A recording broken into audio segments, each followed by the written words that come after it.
Hello student, welcome to real tutorials. तो आज हम लोग बात करते हैं क्लास 11 के चैप्टर 1 सेट की, और सेट में सेकेंड एक्सरसाइज 1.2 की। ठीक है, तो लास्ट रन पे या लास्ट लेक्चर में जो हम लोग पढ़ा वो क्या था कि सेट के बारे में बात कर रहे थे कि सेट हमारा किस तरीके से डिफाइन किया जा सकता है, हम किस तरीके से सेट को डिफाइन कर सकते हैं, लिख सकते हैं, राइट कर सकते हैं। कि सेट के बारे में पढ़ा है, set is a collection of well defined object, और इसको लिखने के हमने दो तरीके सीखे थे। अब देखिए सेट के प्रकार देखते हैं कि टाइप ऑफ सेट क्या क्या हो सकते हैं। टाइप ऑफ सेट देखिए तीन टाइप से सेट को डिफाइन किया जा सकता है कि या तो सेट फाइनाइट सेट होगा या इनफाइनाइट होगा। और फाइनाइट सेट में भी क्या हो सकता है कि वो नल सेट हो सकता है, या फिर क्या हो सकता है कि काउंटिंग सेट हो सकता है कि हमारे पास फाइनाइट सेट है। तो सबसे पहले हम बात कर रहे हैं, आज का क्या है चैप्टर मेरा, हमारा सेट, राइट। तो सेट्स में अगर हम एम्प्टी सेट की बात करें, तो empty set the set which does not have any element, right, which does not have any element का मतलब क्या हुआ कि कोई भी एलिमेंट नहीं होना चाहिए। ऐसा कैसे हो सकता है भाई? जैसे हमने कहा कि A is a set of, हमने लिखा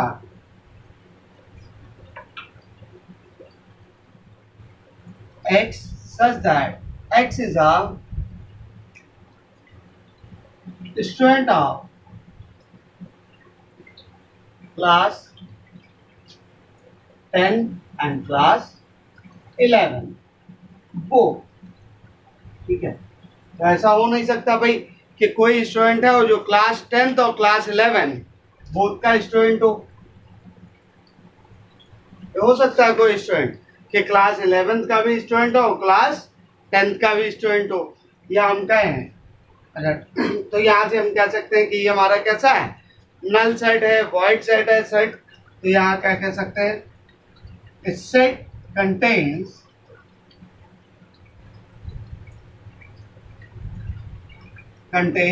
नल एलिमेंट, राइट, नल एलिमेंट। तो इसको क्या कहा जाता है, दिस इज ऑल्सो कॉल्ड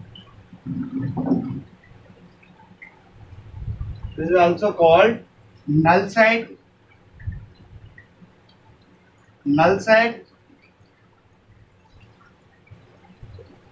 और void set।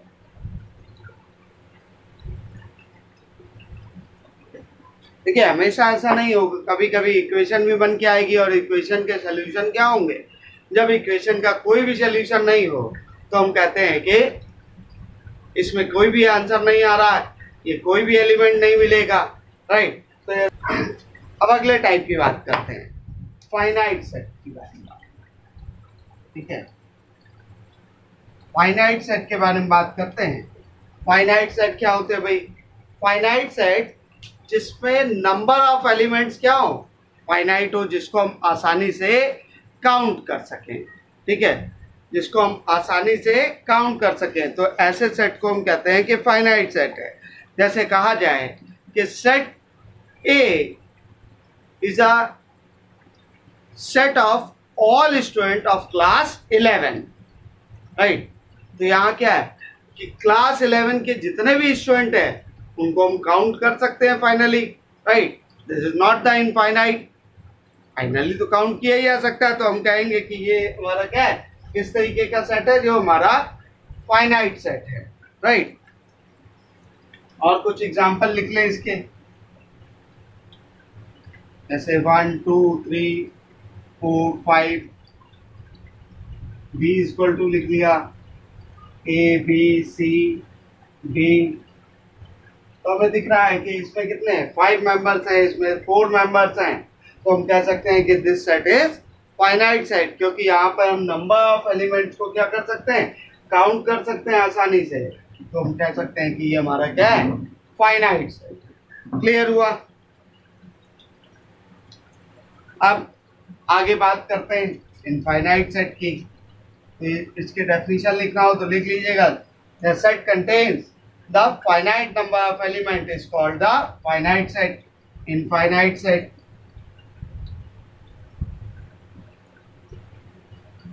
इनफाइनाइट सेट की बात करें हम, तो इनफाइनाइट सेट क्या है? Infinite set is a set which contains infinite number of element, मतलब ऐसे एलिमेंट हो जिसको हम काउंट नहीं कर सकते, ठीक है, जिसको हम काउंट ना कर पाए, ठीक। तो कैसे लिख सकते हैं इसको? क्या हो सकता है भाई? अगर हम इसको लिखना चाहें, एक एग्जांपल लिखें, तो क्या लिख सकते हैं? 1 2 3 4 5, और ये डैश डैश लगा दिया गया। डैश डैश लगा देने का मतलब क्या हो रहा है? ये आगे कंटिन्यू चलता जा रहा है। और हम देख रहे हैं किस तरीके के नंबर लिखे हैं, नेचुरल नंबर लिखे हैं। तो यहाँ से हम इसको एन भी कह सकते हैं। तो ये हमारा क्या है? नेचुरल नंबर का सेट है, और नेचुरल नंबर क्या हमारे? इनफाइनाइट है, राइट। सिमिलरली रियल नंबर की बात करें, रियल नंबर की बात करें तो ये भी क्या होंगे? इनफाइनाइट सेट हो जाएंगे। क्लियर हुआ भाई? तो इनफाइनाइट सेट को लिखने के लिए हम या तो हम सेट बिल्डर फॉर्म का यूज करेंगे, या जब और तरीके से लिखेंगे, रोस्टर फॉर्म में लिखेंगे, तो कुछ नंबर्स लिख के इसके बाद डैट डैट डैश अप्लाई कर देते हैं। अब अगले पार्ट की बात करते हैं कि सेट इक्वल कब होगा। कोई भी चीज इक्वल कब होती है? आप लोगों ने क्लास 9th में कॉन्ग्रुएंसी पढ़ी थी, ट्रायंगल की। ट्रायंगल की कॉन्ग्रुएंसी क्या थी? कोई भी दो ट्रायंगल कॉन्ग्रुएंट कब होते थे?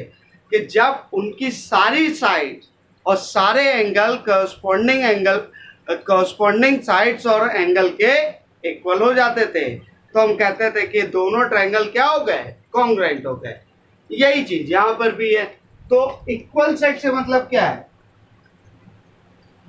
इक्वल सेट से मतलब क्या है?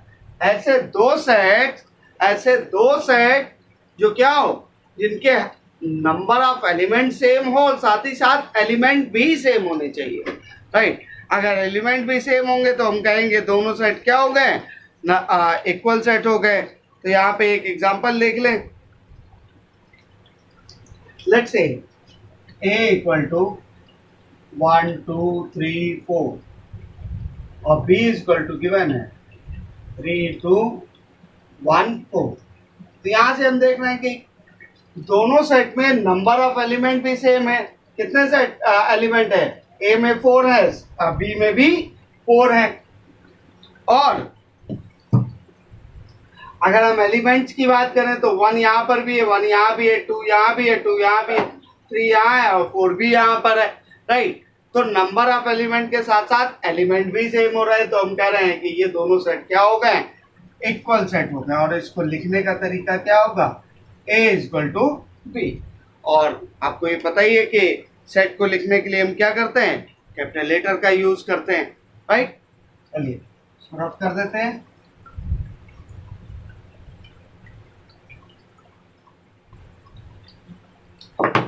अब आते हैं हम लोग एक्सरसाइज 1.2 पर।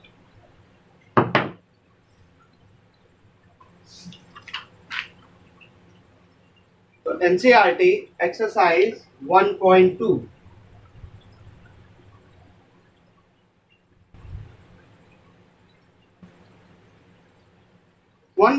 की बात करें तो पहला क्वेश्चन क्या है? पहला क्वेश्चन कह रहा है कि which of the followings are example of null set. Which of the followings are examples of null set. कैसे कौन कौन से सेट है जो हमारे क्या है? नल सेट के एग्जाम्पल है। एग्जाम्पल दे दिया है, राइट। तो पहले क्वेश्चन का फर्स्ट पार्ट देखें।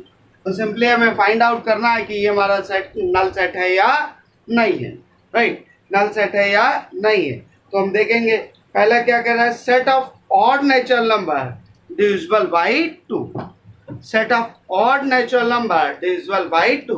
तो set of all natural number, अब ऑड नेचुरल नंबर की अगर हम डेफिनेशन लिखें, odd number set of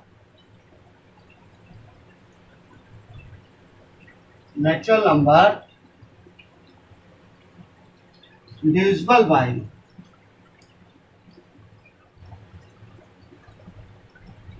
by 2, right. तो अगर हम ऑड नंबर के डेफिनेशन लिखे तो ऑड नंबर क्या होते हैं? जो भी नंबर 2 से डिविजिबल नहीं होते, 2 से डिवाइड हो जाएगा तो इवन हो जाएगा, और 2 से डिवाइड नहीं होगा तो ऑड हो जाएगा। अब कह रहा है set of odd natural number, odd natural number होना चाहिए और साथ ही साथ क्या होना चाहिए? 2 से डिवाइड। तो ये दोनों कंडीशन एक दूसरे को क्या कर रही हैं? कॉन्ट्राडिक्ट कर रही है, राइट। ऑड है तो 2 से डिवाइड नहीं होगा और 2 से डिवाइड होगा तो ऑड नहीं होगा। इसका मतलब क्या हुआ कि ये हमारा क्या हो गया? नल।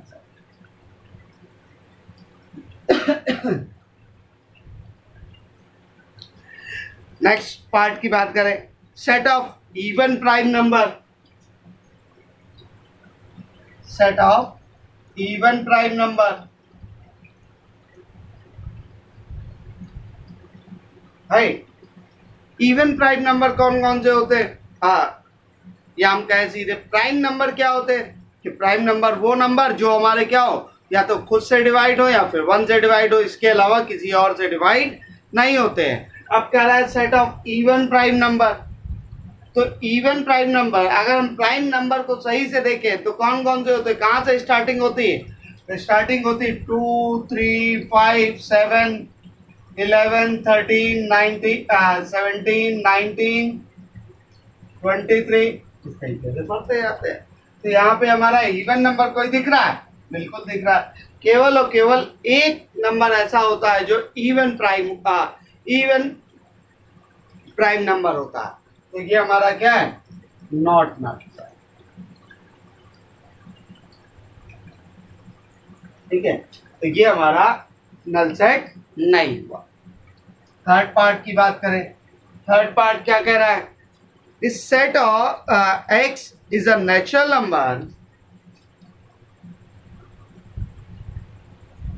x is a natural number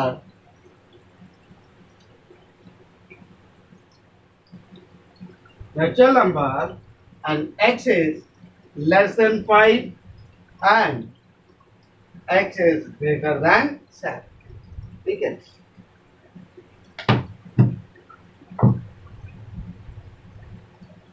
क्या कह रहा है? x such that x is a natural number and x is less than 5 and greater than 7, right. कि x हमारा नेचुरल नंबर होना चाहिए और साथ ही साथ क्या होना चाहिए कि ये मेरा 5 से छोटा होना चाहिए और 7 से बड़ा होना चाहिए। अगर यहाँ पे और लिखा होता, अगर यहाँ पर और लिखा होता तो हमारे पास ये हमारा क्या हो जाता? इनफाइनाइट सेट हो जाता।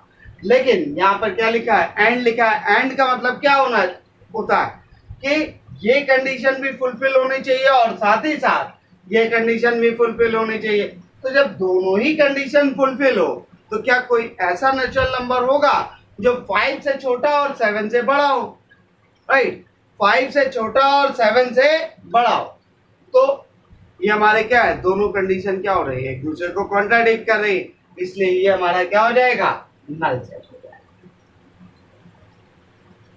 ये क्या हो गया? हमारा नल सेट हो गया। अगला क्वेश्चन देखिए इसी का fourth part.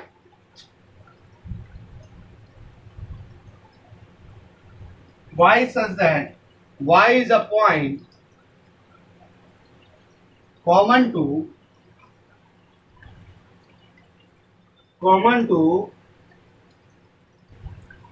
any two parallel line,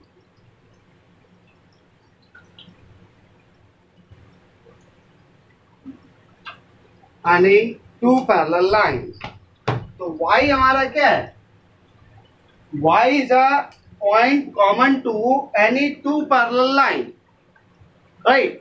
तो अगर हम पैरेलल लाइन की डेफिनेशन की बात करें तो पैरेलल लाइन क्या चीज होती है?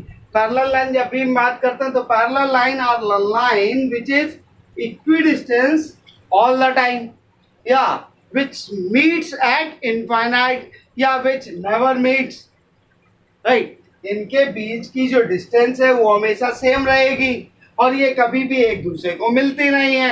अगर पैरेलल लाइन की बात कर रहा है तो y is a point common to any two parallel line. जब ये दोनों एक दूसरे से मिल नहीं रही हैं, इसका मतलब क्या हुआ कि इसमें कोई भी ऐसा पॉइंट कॉमन नहीं मिलेगा। ठीक है, इसमें कोई भी ऐसा पॉइंट कॉमन नहीं मिलेगा, तो इसका आंसर क्या हो जाएगा? This is also a null set.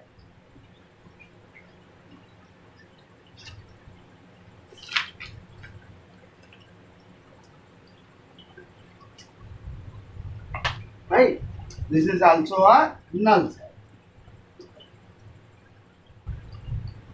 Clear हुआ भाई? आगे बढ़ते हैं। देखिए, सेट थ्योरी में आपको डेफिनेशन, जो बेसिक डेफिनेशन है जो आप पढ़ के आ रहे हैं क्लास 10th तक, वो सारी आपको आनी चाहिए और सारी कंडीशंस पता होनी चाहिए। ये इस तरीके का नहीं है, ये मॉडर्न अलजेब्रा टाइप का सॉरी, मैथ्स में ये थोड़ा सा दिक्कत करता है सेट थ्योरी। सेट थ्योरी को अगर आपने सही से नहीं पढ़ा तो आपको बहुत प्रॉब्लम आएगी, समझ में भी नहीं आएगी। राइट, तो इसको पढ़ना बहुत इम्पोर्टेंट है और बहुत ध्यान से पढ़ना होता है। बहुत कुछ, जो कुछ भी हम पढ़ चुके हैं, जो कुछ भी हम देख चुके हैं, वो सारी चीज़ें अप्लीकेबल हो जाती हैं इस पर। Right, question number 2, which of the following sets are finite और infinite? तो इसमें से कौन सा सेट हमारा फाइनाइट है और इनफाइनाइट है? तो पहला तो क्या कर रहा है, set of month of a year. तो first is the set of months of the year. तो ईयर में क्या है, कितने मंथ्स होते हैं भाई? 12 मंथ्स होते हैं। हम आसानी से काउंट कर सकते हैं, जनवरी, फरवरी, मार्च। राइट, तो हमारा क्या हो जाएगा, कैसा सेट हो जाएगा? इसको हम काउंट कर सकते हैं, इसलिए हमारा क्या हो गया, फाइनाइट सेट। सेकंड की बात करें, सेकंड क्या कह रहा है, 1 2 3 1 2 3। राइट, तो यहाँ पे क्या दिख रहा है, 1 2 3, 3 के बाद डैट डैट डैश लिख दिया गया। इसका मतलब क्या है, ये कंटिन्यूएशन में। अगर ये कंटिन्यूएशन में, इसका मतलब ये क्या हो गया, इनफाइनाइट सेट हो गया।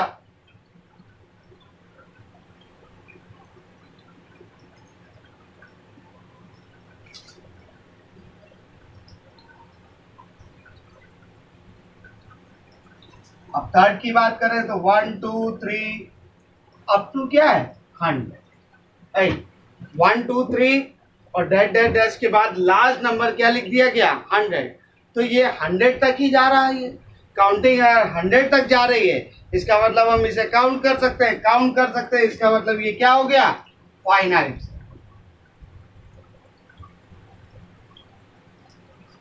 ठीक, नेक्स्ट पार्ट की बात करें। Right, set of positive integer greater than set of positive integers greater than 100। ठीक है, कि इंटीजर्स हो और वो क्या हो, पॉजिटिव इंटीजर और 100 से ज्यादा होना चाहिए, 100 से बड़ा होना चाहिए, ग्रेटर देन 100। तो ग्रेटर देन 100 कितने इंटीजर्स मिलेंगे, 101 102 103 104। राइट, इस तरीके से क्या हो जाएगा, बहुत सारे नंबर्स आएंगे जिनको हम काउंट नहीं कर सकते। तो ये हमारा क्या हो गया, इनफाइनाइट।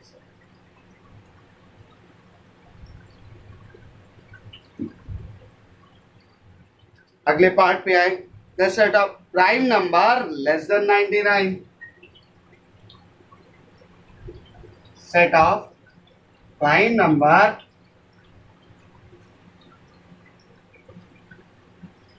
Less than 99।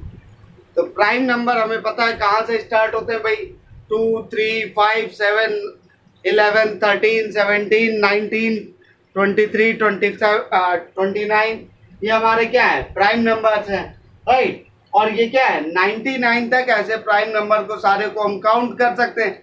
जब हम काउंट कर सकते हैं, जैसे ही आ गया कि हम काउंट कर सकते हैं, इसका मतलब ये कैसा हो गया, फाइनाइट सेट हो गया, राइट। जैसे ही कह दिया गया है कि ये हमारा, इसको हम काउंट कर सकते हैं, तो ये हमारा डायरेक्टली क्या हो गया, फाइनाइट सेट हो गया। ठीक है, क्वेश्चन नंबर 3 की बात करें।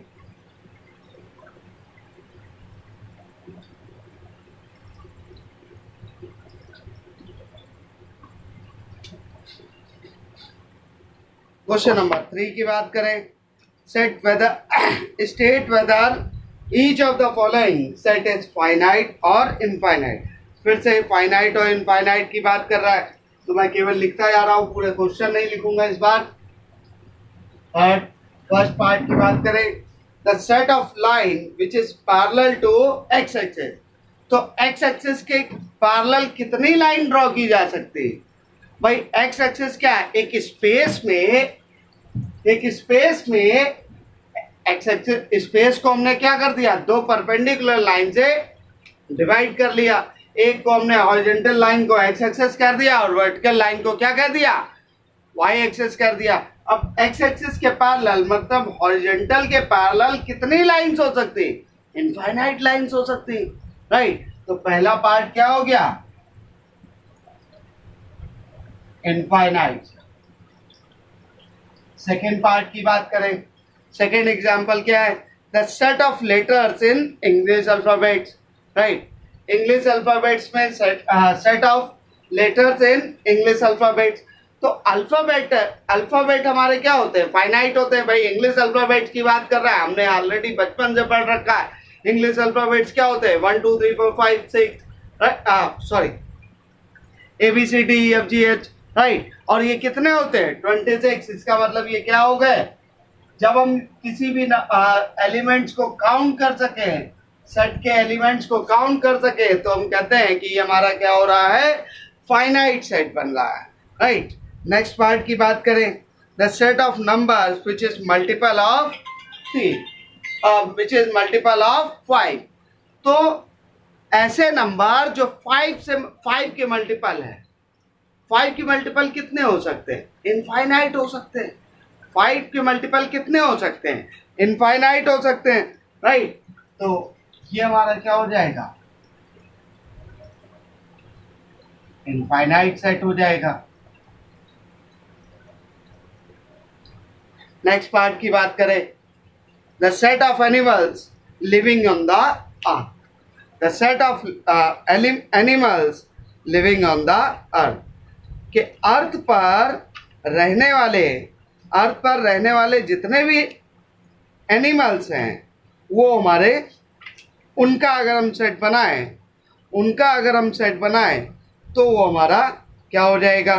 तो क्या कर सकते हैं, एनिमल्स को अगर हम काउंट करना चाहें तो एक टाइम तो ऐसा आएगा ही कि हम क्या कर लेंगे, लास्ट एनिमल तक पहुंच जाएंगे। ऐसा तो है नहीं कि हम काउंट करते ही जा रहे हैं। इनफाइनाइट तो नहीं, इनफाइनाइट हो रहे हो तब तो बात अलग है, राइट। इनफाइनाइट नहीं हो सकते क्योंकि काउंट कर सकते हैं, हमें काउंट करके बताना नहीं है कि हमें इतना होगा। क्या हम काउंट कर सकते हैं या नहीं कर सकते, काउंट कर सकते हैं या नहीं कर सकते। तो अर्थ के ऊपर रहने वाले एनिमल्स को क्या कर सकते हैं, हम काउंट कर सकते हैं भाई। आज 1 से अगर स्टार्ट करेंगे तो कोई ना कोई दिन तो ऐसा आएगा जब हम लास्ट पे पहुंच जाए, भाई ये वाले आ गए, राइट। तो इसलिए ये हमारा क्या हो गया, फाइनाइट।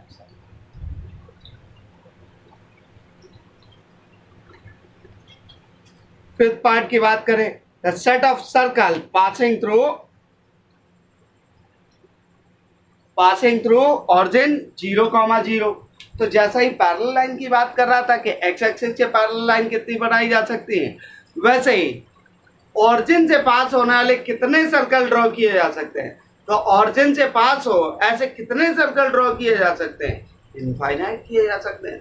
क्या हम काउंट कर सकते हैं, भाई एक बनाया उसके बगल से दूसरा, और ओवरलैप भी होते चले गए तो क्या फर्क पड़ता है, राइट। तो कितने सेट कितने बना सकते हैं, और अगर उसको जूम करते हैं, राइट, माइक्रोस्कोपिक व्यू से देखेंगे तो हमारे पास बहुत सारा स्पेस और मिल जाएंगे, तो और भी ज्यादा बना सकते हैं, राइट। तो ये क्या हो जाएंगे, इनफाइनाइट, ये हमारा infinite.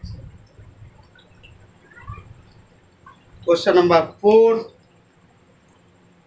in the following state whether a is equal to b or not, a is equal to b or not। तो हम फोर्थ की बात कर रहे हैं।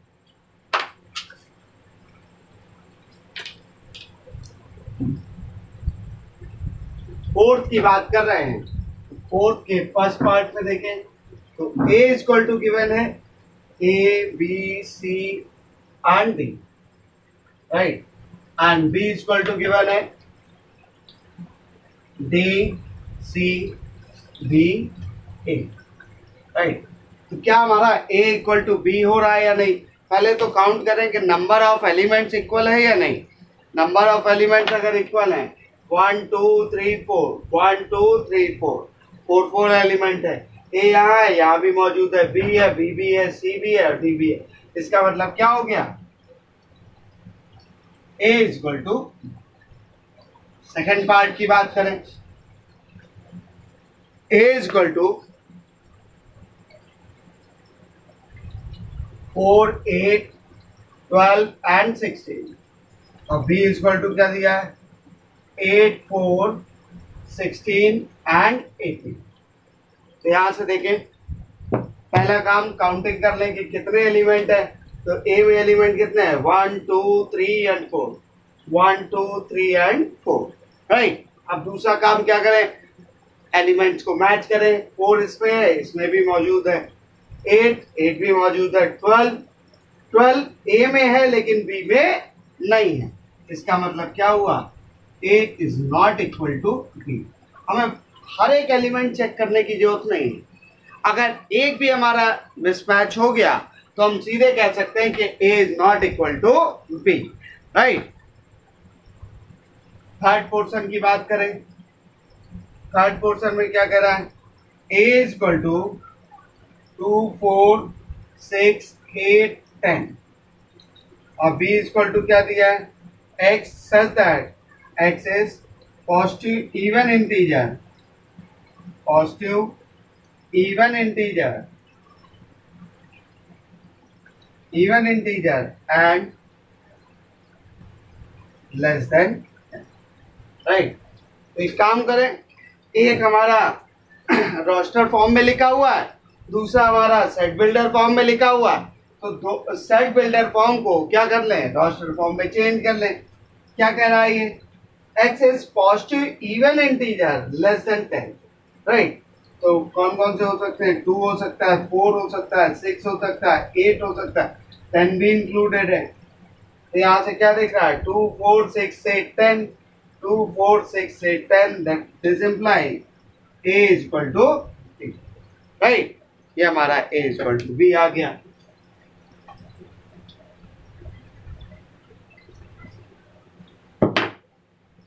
अगले पार्ट की बात करें, x is multiple of 10, fourth part की क्या कह रहा है, a is equal to x such that x is a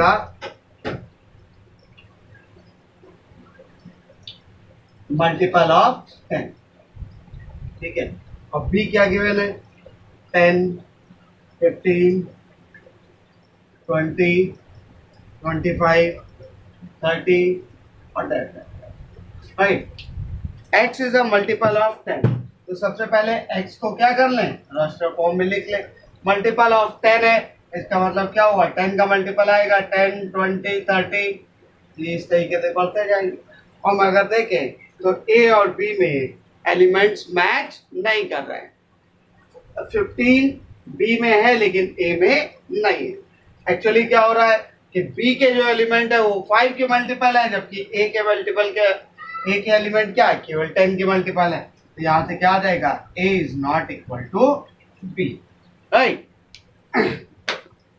question number 5 की बात करें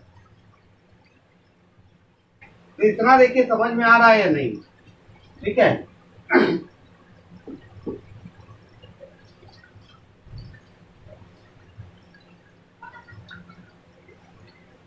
धीरे धीरे एक एक एक्सरसाइज करते जाएंगे और सारा चैप्टर कंप्लीट कर लेंगे और बहुत जल्दी कंप्लीट कर लेंगे। ठीक है। और आपको कोई भी प्रॉब्लम आ रही है तो आप हमारे कमेंट बॉक्स पे लिख दीजिए, कमेंट करिए। और कमेंट करने के अलावा कोई डाउट हो तो उसको आप या तो कमेंट बॉक्स पे डाल दें या फिर मेरे टेलीग्राम चैनल पर, टेलीग्राम ग्रुप पर ऐड भेज दें। राइट।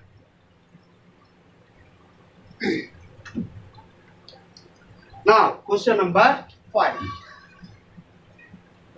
मैथ्स अगर आप पढ़ने जाएंगे तो ऐसा नहीं है कि मैथ्स आपको बहुत ज़्यादा आसान करते रहे, थोड़ा सा कॉन्सेप्चुअल रहते हैं। 10th तक तो था कि भाई बहुत आसान थी। 11th में सारी चीज़ें डिफरेंट दिखती हैं। एक दो चैप्टर ही आपको सिमिलर टाइप के मिल जाएंगे तो मिलेंगे, अदरवाइज आपको सिमिलर चैप्टर नहीं मिलते। मोस्टली आपके डिफरेंट टाइप्स के चैप्टर होंगे जिनका आपसे कभी भी वास्ता नहीं पड़ा होगा। ठीक है। नए नए सिंबल्स मिलेंगे आपको देखने को। तो अब चूंकि 11th में आपने मैथ्स ली है, सोचा है कुछ आपके फ्यूचर के बारे में, राइट, फ्यूचर के बारे में, तो कुछ ना कुछ तो मेहनत करनी पड़ेगी। बिना मेहनत के काम नहीं चलता। राइट। देखिए यार क्वेश्चन नंबर 5 क्या कह रहा है? Are the following pair of sets equal. Are the following pair of set equal. ठीक है। तो हमें ये बताना है कि दो गिवन सेट है, ये दोनों आपस में इक्वल हैं या नहीं है। तो देख ले यार, सिमिलर टाइप का क्वेश्चन है जैसा हम लोगों ने क्वेश्चन 4 में किया था। यहाँ पे थोड़ी सी चीजें डिफरेंट दी गई हैं। ए क्या दिया है? 2,3। बी कितना दिया है? बी गिवन है x such that x is a solution of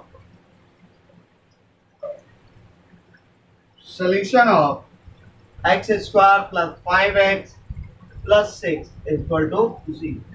right. तो ए हमारा रोस्टर फॉर्म है, बी हमारा क्या है? सेट बिल्डर फॉर्म में है। और सेट बिल्डर फॉर्म में भी क्या दिया है? इक्वेशन के फॉर्म में दे दिया गया। तो इस क्वाड्रेटिक इक्वेशन को सॉल्व करना पड़ेगा। क्वाड्रेटिक इक्वेशन को सॉल्व करना पड़ेगा। जब सॉल्व करेंगे क्या आ जाएगा भाई? 6 लिखा हुआ है, 6 लिखा हुआ है तो 6 हमारा क्या है? 6 के ऐसे फैक्टर जिन दोनों का सम क्या हो जाए? 5 हो जाए। तो 6 के ऐसे दो फैक्टर क्या हो सकते हैं? 2 into 3। और चूंकि यहाँ पर साइन हमारा प्लस है, इसका मतलब बीच वाला जो नंबर लाना है वो क्या होना चाहिए? ऐड होकर आना चाहिए।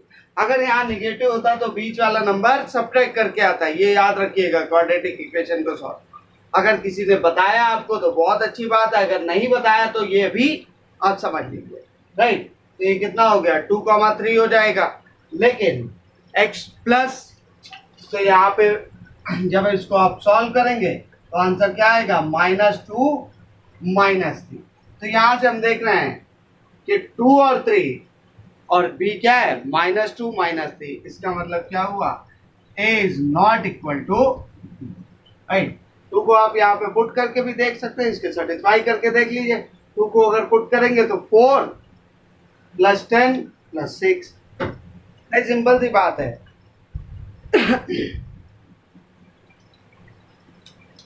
कि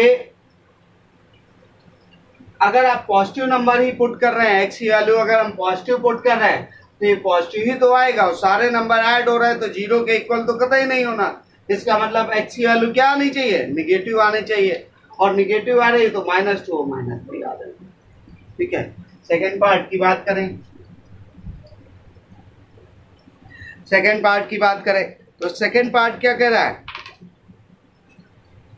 a = x such that x is the letter in the word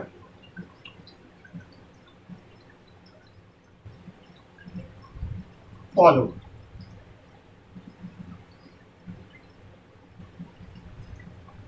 तो अगर हम इसको रोस्टर फॉर्म में चेंज करेंगे तो फॉलो को क्या लिख सकते हैं? F O L W, right. B क्या कर रहा है, Y such that Y is a letter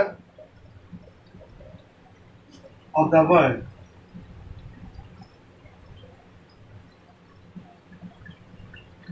wall, right. इसको भी अगर हम सेट बिल्डर फॉर्म में लिखेंगे तो क्या आ जाएगा, WOLF। तो यहाँ से क्या दिख रहा है, F मौजूद है, O मौजूद है, L भी मौजूद है और W भी। This implies A equal to B, right. तो हमारे ये दोनों सेट क्या हो गए, आपस में इक्वल हो गए।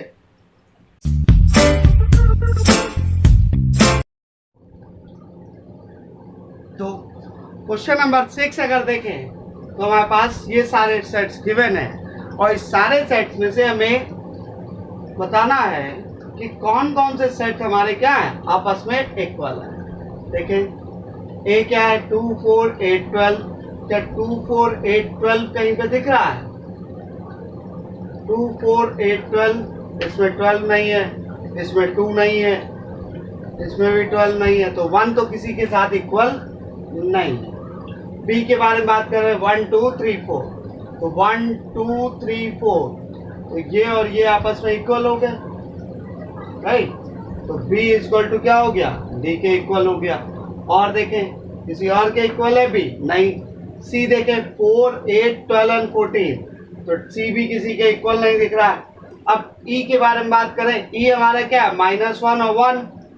और G देखें अगर आप तो -1 और 1, ये क्या हो गया, E हमारा किसके इक्वल हो गया, E हमारा G के इक्वल हो गया। F 0 और A लिखा हुआ है, अल्फाबेट कोई है ही नहीं, राइट।